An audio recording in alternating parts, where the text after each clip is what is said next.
In a football stadium, a match between the two most famous teams has begun. The spectators are enjoying every second of it and cheering for their respective teams.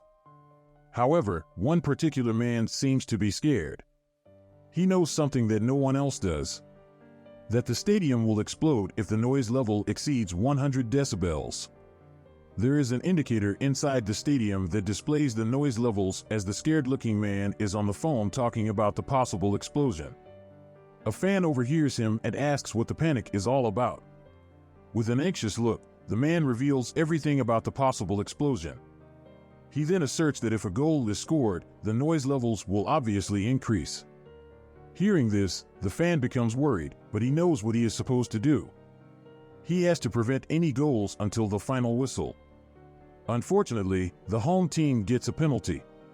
Chaos is about to unfold, but in the nick of time, the fan heroically runs to the pitch and kicks the ball. This delays the explosion for the time being, but can he delay it until the full-time whistle? Following this, the movie goes into a flashback in the depths of the ocean east of Hiroshima. A Korean submarine named Tala is passing through. Several Navy officers are trying to protect their country from attackers. The leader of the group is none other than the same scared man from the first scene. Unfortunately, one day they come under heavy fire as an enemy submarine starts bombarding them with missiles. Com calms his crew down and tries his best to guide them towards safety, but is unsuccessful. In the end, Hala crashes at the bottom of the ocean.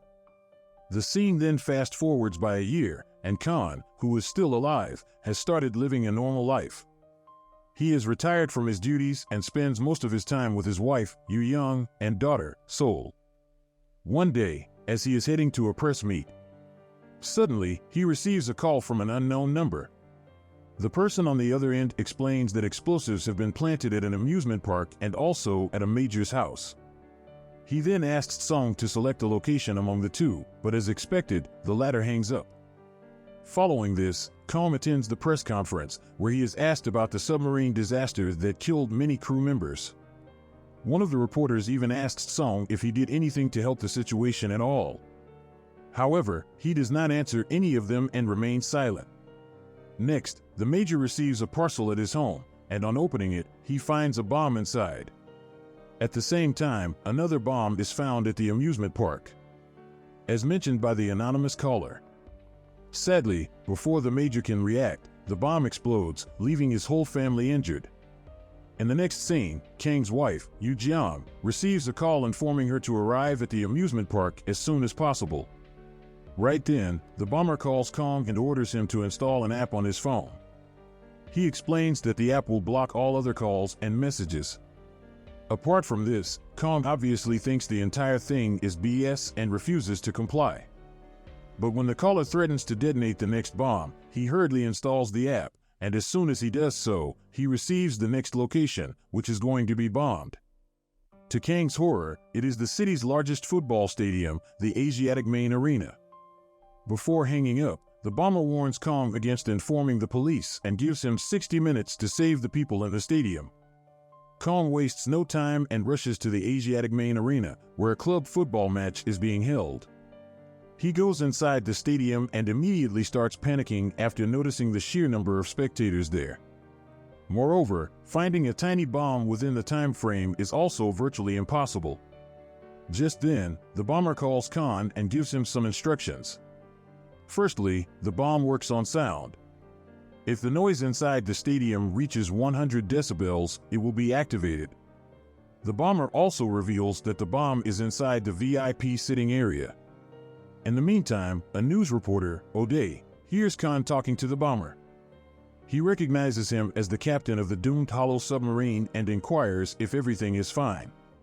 Kong simply mentions that a bomb is going to explode if they make too much noise before walking away. Hearing this, O'Day becomes terrified, and he starts brainstorming ideas on how to control the crowd. When nothing comes up, he covers his mouth and rushes to the field in an attempt to distract everyone. The plan works for a while, and the crowd becomes silent. But soon he is taken away, and the match resumes.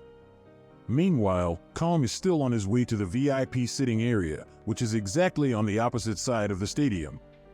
Unfortunately, at the same time, the match goes to penalties and a player scores a goal. This prompts the crowd to go wild, and the sound level easily crosses 100 decibels, hence activating the bomb. Soon after, an anxious Khan reaches the location and starts searching the room haphazardly. Luckily, he finds the bomb inside an aquarium and takes it out. He then asks everyone in the VIP area to evaluate. All the people comply, and they rush to safety. However, one kid is left behind with only 5 seconds on the bomb timer. Khan, who is already out, sees this and rushes to save the kid. He covers her body with his, and at the same time, the bomb explodes. Fortunately, both of them survived.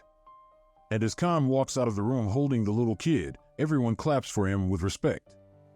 Later, as Kong is leaving the stadium, he again receives a call from the bomber, who reveals his next target. It turns out to be a local swimming pool resort, which is always sprawling with people. The timer also starts, which is exactly 60 minutes since the resort is very far away.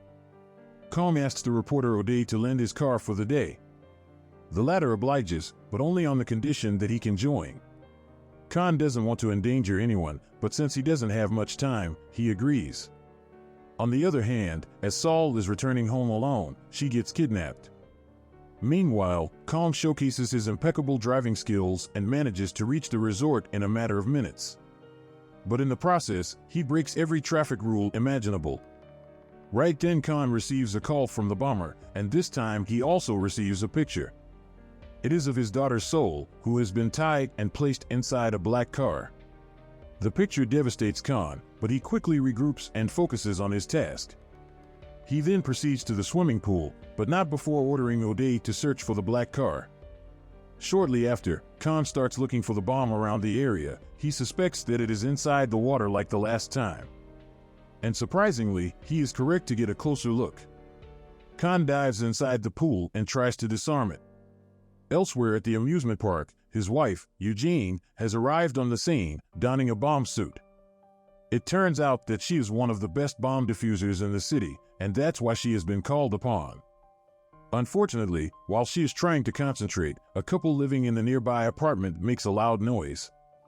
This activates the bomb, and the clock starts ticking. In this instance, we are shown the scenes of two places, the swimming pool and the amusement park, where the husband and wife are trying to defuse the bombs. The situation is tense in both places, and in the end, they decide to shield the bomb with their own bodies, hoping that it can save people. However, when the timer runs out, nothing happens. Officers at the amusement park assume that it is a prank, but right then Khan receives a call that is connected to the timer near his wife. Now both of them can hear each other. You can also see a picture of her kidnapped daughter inside the timer.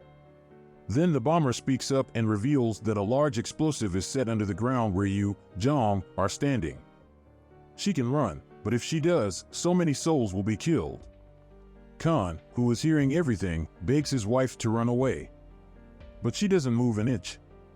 A short while later, a large explosion occurs, which tosses her a few meters away in the parking lot. O'Day discovers the black car he was looking for and somehow opens the door. But as soon as he does so, a small explosion occurs, causing him minor injuries. Kong also arrives at the scene but doesn't find any signs of his daughter inside the car. In the following scene, we are finally shown the mastermind behind all the terror attacks. He is Sang, an ex-Navy who was a part of the Hollow submarine when it came under attack. His brother was also in the submarine, but he passed away on that fateful day. Now Sang is doing all this to take revenge on the government and Khan for their arbitrary decisions. Elsewhere, the city's section chief officer, Yang Han, is informed about the explosion at the amusement park. He is also told that the bomb diffuser, Yu Jong, is still alive, which makes her an obvious target for the bomber. Hence, Yang Han asks his driver to take him to the hospital immediately. But before they can reach it, Aang enters Jiang Yu's medical room and kills her security guard. On the other hand, Kong and O'Day go to meet an ex-Navy officer and inquire about Chang's whereabouts. The latter gives them an address. And so, the search begins. After a while, Kong enters the perpetrator's house, where he finds a lot of material scattered around. These are the same materials that are used to make bombs. Right. Then Kong receives a call from Sang, who holds him responsible for the deaths of his other co-officers. Kong tries his best to justify himself, but Sang does not listen and suggests he meet him at the Mist Hotel. After this, he disguised himself as a doctor. Sang takes Yu Jiang out of her room in a wheelchair to the hallway. In the meantime, Young Han also arrives there but fails to recognize the perpetrator. He instead goes straight to Yu Jiang's room and finds her guard lying dead on the floor. Alarmed, he orders his driver to scan the whole area for Sang. The latter does find him and initiates a fight, but in the process, he gets killed, allowing Sang to drive away with Jiang Yu.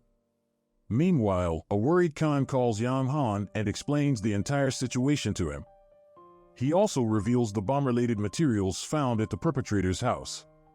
Soon, Kong and O'Day arrive at the Mist Hotel and begin searching for the bomber. But instead, they find a little soul sleeping on a couch, wearing a jacket covered with explosives. Meanwhile, Young Han and his team inspect the perpetrator's house and deduce that the explosives are connected to different ships and that it is difficult to defuse them. Elsewhere, Sang enters the seminar hall of the Mist Hotel, wearing another jacket full of explosives, and greets the crowd. Hearing his voice, she rushes to the hall and confronts him. He tries his best to calm the bomber down, but to no avail. Sang keeps on accusing Kong of the deaths of his brother Tyrion and several other officers. He also belittles him for taking advantage of the situation for his own benefit. Following this, we are taken into a flashback. It has been 11 days since Holly was stuck at the bottom of the ocean. Tyrion can be seen talking to his brother and mentioning that he has full faith in Captain Kong and his ability to save them. Right. Then Kong receives a telegram message from the headquarters stating that it will take around 15 days for help to arrive, with only 19% oxygen left in the submarine. The Navy officers start to panic, hence the need to control the situation and save as many officers as possible. Kong comes up with a plan. He cuts a string into different lengths and informs the officers that whoever gets the longer length of the string will survive, and the others will have to sacrifice themselves one by one. The officers start pulling the strings from King's hand and let fate decide. Their survival depends on him pulling a longer string while his brother Tyrion pulls a shorter one. Devastated, Sang tries to protest against the captain, but he is pushed away. Then, right before his eyes, Tyrion and the others who got shorter strings were forced to leave the place. Back to the present. Sang tells Kong that his wife is trapped inside a car parked outside the hotel. Now he only has 3 minutes to save both his daughter and wife. He also mentions that Kong needs to take the jacket he is wearing near both to disable the timers. With the clock ticking by, Sang makes the situation even more difficult by attacking Kong. The two go back and forth for a while, but in the end, Young Han arrives and shoots Sang dead. Following this, with only about 90 seconds left, Kong jumps from the top floor of the Mist Hotel and manages to reach his wife. He then defuses the bomb in the nick of time and saves her. But by this time, only 23 seconds are left on the timer. So, without caring about anything else, he drives the car inside the building and finally reaches his daughter. He then gets out of the car and defuses the bomb right before it explodes. In the last scene, Kong accepts his mistake and takes responsibility for the dead officers in front of the media.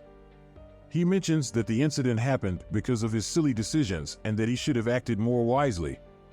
At the end of the movie, Kong visits the tombstones of the deceased soldiers and gives them his final tribute. Subscribe now for more videos like this. Hit that notification bell to get notified of our latest uploads and smash that like button to help us out.